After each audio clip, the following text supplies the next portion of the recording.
This is the Final Whistle podcast from the Wrexham AFC media team.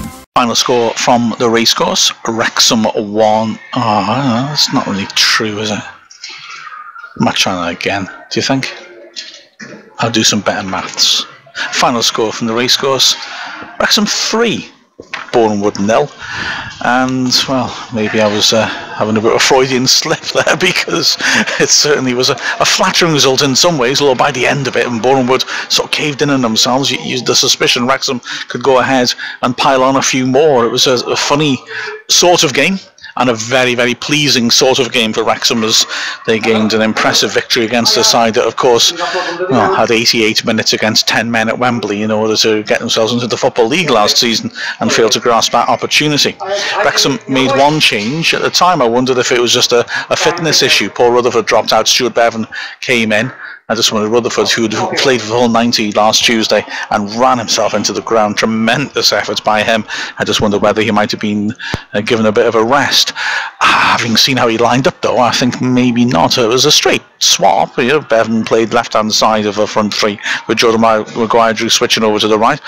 But I think Bevan was also being used in order to rough up and inconvenience Tom Champion, the right-sided centre-back for Borehamwood, and he did that effectively. But it was, like I said, a game of different phases of control, which is often what you get when you play against a long ball team like Borehamwood. Borehamwood played according to type. They delivered a lot of long service into the penalty areas, and there were long spells of the game where Wrexham struggled with that, and struggled as well to contain them and stop them making chances, especially from set pieces. It's a decent-sized Wrexham team, but Borehamwood, like a freak show.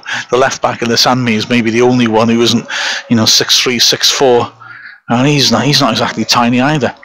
With a big team, and in games like that, it's about imposing yourself on the way the other side plays, and Wrexham for spells failed to do that. Other spells were able to do that, and they capitalised and took their chances during those spells, and as a result won by 3 goals.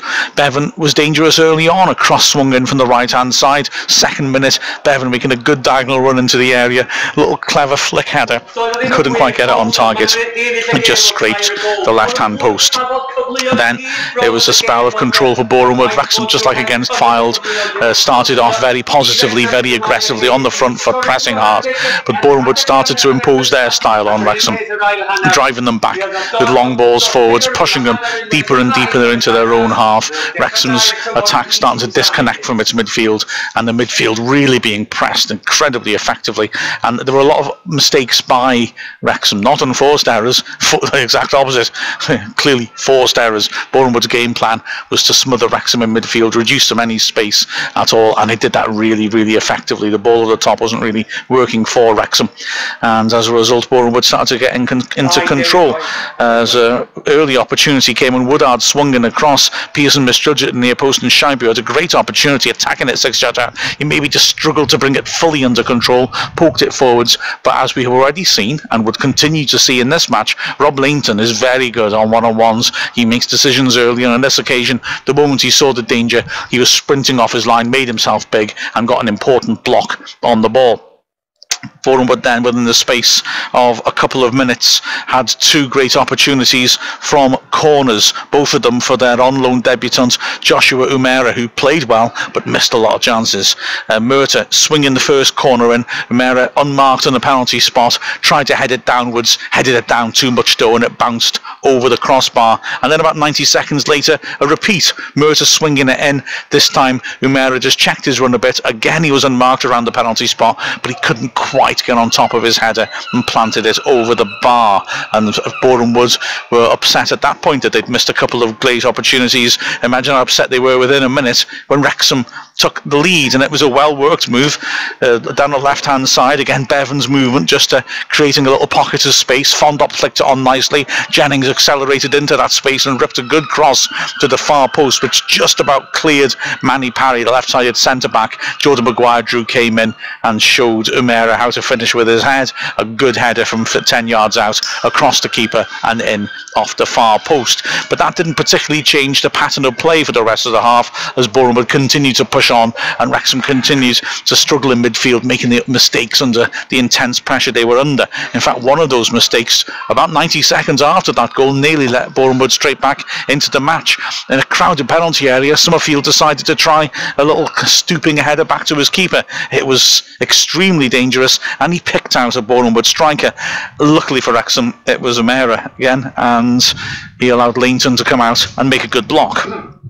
Then O'Meara did well to tackle a Keel right and drive down the left channel, carried it to the edge of the area, but then had a shot at goal and really lashed at it rather and put it well off target. Before in the second minute of added time, one final opportunity for Borehamwood, a corner half cleared. The left back of the Sandme attacked it 25 yards out, tried a long range shot, didn't quite get hold of it properly though, and it whistled past the right post.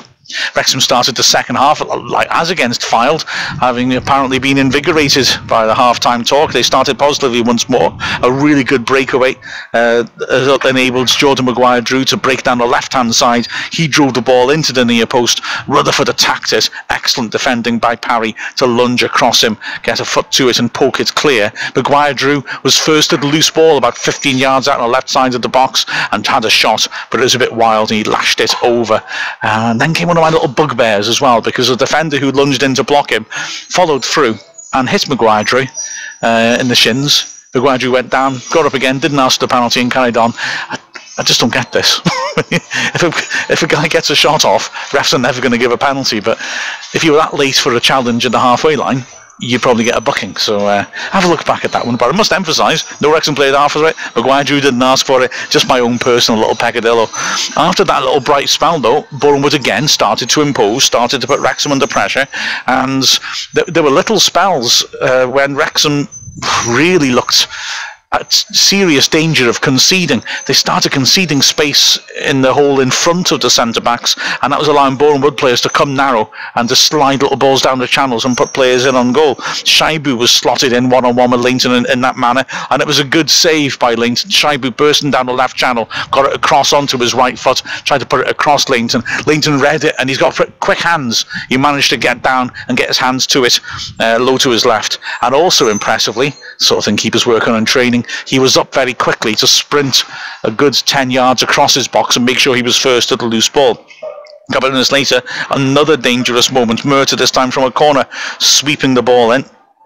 Champion getting up and meeting it with a powerful header. Summerfield having to head it off the line. Wrexham then trying to break away. Rutherford bursting through the centre. There was threatening. He wasn't quite able to release to kill the ball though, and Borehamwood came back up again. O'Meara breaking down the left channel, cutting it onto his right foot and ripping a shot, aiming to curl it inside the right post. Lainton, I think, saw it late through a crowd of bodies, but still did well to get down low to his left and parry the ball away to safety. But around the hour mark, the game just changed a little bit. Wrexham started to get the ball down a bit. Maybe Borehamwood just slowing down, losing a bit of energy. The snap in their press just seemed to go, and Wrexham started to move the ball about a little bit more effectively. By then, Wrexham had made all 3 substitutions as well. Firstly, Luke Young had come off during the first half. Rutherford came on to replace him. Interesting that, putting Rutherford into centre midfield rather than Carrington. But I think there was good logic to it. Akeel Wright is having to pick up the big man dropping off the front 3, and so maybe Carrington would not be as big and physical and able to do that when the ball was played into the air. Also, Rutherford's box-to-box running was just pulling Ricketts inside a bit, allowing Wrexham to work a bit of space and isolate the right-sided wing-back, who himself was brought off after an hour.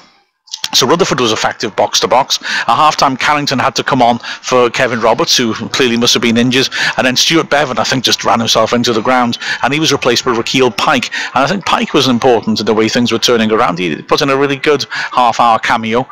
He occupied the right side of Borehamwood's defence well. Shakes came on at right wing back, but he wasn't able to get forwards all that much because I think he was aware of Pike's presence. He was physical and quick and was stretching Borehamwood backwards and put in a very, very good shift. And the balance just started to turn around. Summerfield started finding a bit more space in midfield to move the ball about a bit, and Maguire-Drew was starting to cause more problems from the flanks. One good burst by him, won a free kick 25 yards out. He took it himself, lifted it over the wall accurately towards the top left corner corner, but the keeper, Ellery Balcombe, was able to get across and hold on to it. Not quite enough pace on it, but Wrexham's threat ultimately would be rewarded, and ironically, considering the problems that Borehamwood were causing from set pieces, came from a corner. Also ironically, considering how strong Borehamwood are in the air, it was a second one header, just like the first goal was a header, which caused the problem. Corner swung over into the box. A Wrexham player went down asking for a penalty. I wasn't sure who it was, but the odds suggest it was Sean Pearson, doesn't it? Although, like I say, equally hard as possible, looking at the play going down, it was then attacked superbly, a bullet header at the far post, maybe by Pearson, which looked destined to go in, beat the keeper. Great header off the line by the man on the near post to head it onto the bar, back down again. Wrexham were then shouting for a goal to be given, but then the keeper, Balcombe, in the middle, went up to try and catch a simple ball, dropped it. Rakeel Pike, standing in front of him, pivoted, turned and squeezed in his first senior goal in his 26th senior appearance and went off on an extravagant celebration.